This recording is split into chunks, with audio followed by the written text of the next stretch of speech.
வணக்கம், நான் உங்கள் சுகந்தி பேசுகிறேன். இன்றைக்கி நம்ம என்ன பார்க்க போகிறோம்னா, சர்ஃப் எக்ஸல் வச்சு யூஸ்ஃபுல்லான 2 டிப்ஸ் தாங்க பார்க்க போகிறோம். இது ரொம்ப யூஸ்ஃபுல்லாக இருக்கும். இதுக்கு நான் ஃபஸ்ட்டு வந்து அந்த ஸ்டிக்கர்லாம் கட் பண்ணி எடுத்துட்டு இப்போ நம்ம ஒரு ஸ்கெட்சால் ஃபுல்லாக இந்தமாரி கோடு போட்டுக்கோங்க. பாருங்கள், மார்க்கர் வச்சு கோடு போட்டுக்கோங்க, இல்லை ஸ்கெட்ச் இருந்தாலும் கோடு போட்டுக்கோங்க. போட்டுட்டு நீங்கள் இதை வந்து கட் பண்ணி நம்ம எடுக்கணும்.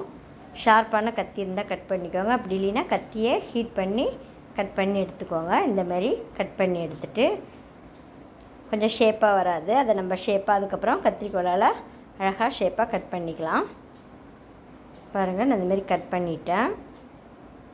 பண்ணிவிட்டு நம்மக்கிட்ட பழைய ஸ்க்ரப்லாம் இருக்கும், அதெல்லாம் தூக்கி போடாத வச்சுருங்க. அதை வச்சு தான் இப்போ நம்ம யூஸ்ஃபுல்லான இந்த டிப்ஸ் பார்க்க போகிறோம். பாருங்கள், இப்போ நான் அந்த ஸ்க்ரப்பெல்லாம் நம்ம மணி கோக்கிற அந்த ஒயரால் கோக்க போகிறேன்.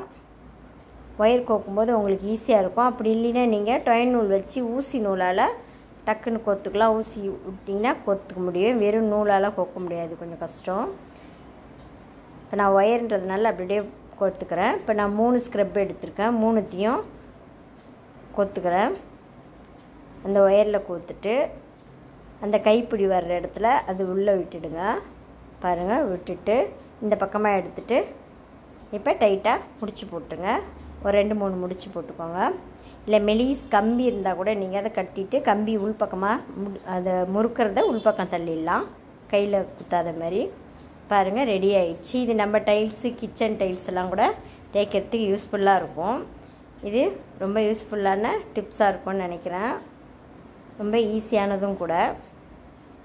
வாங்க, அடுத்தது வந்து நம்ம அதோட கீழ் பாட்டத்தையும் யூஸ்ஃபுல்லாக நம்ம கட் பண்ணி எடுத்துக்கலாம். பாருங்கள், மேலே கைப்பிடி வச்சு கட் பண்ணி எடுத்துட்டோம். கீழே இந்த மாதிரி இந்த ஷேப்புக்கு வரைஞ்சிட்டு கட் பண்ணிக்கோங்க.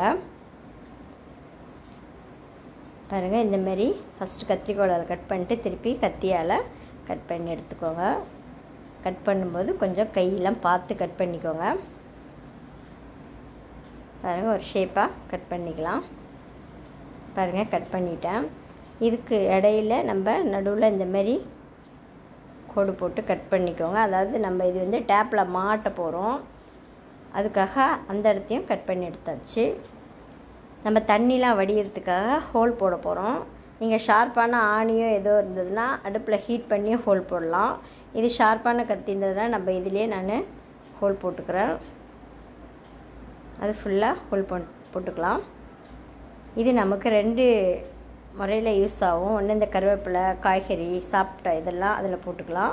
அப்படி இல்லைன்னா நம்ம ஸ்க்ரப்பெல்லாம் பாத்திரம் விளக்கிட்டு அதில் போட்டுக்கலாம். ரொம்ப யூஸ்ஃபுல்லாக இருக்கும்னு நினைக்கிறேன்.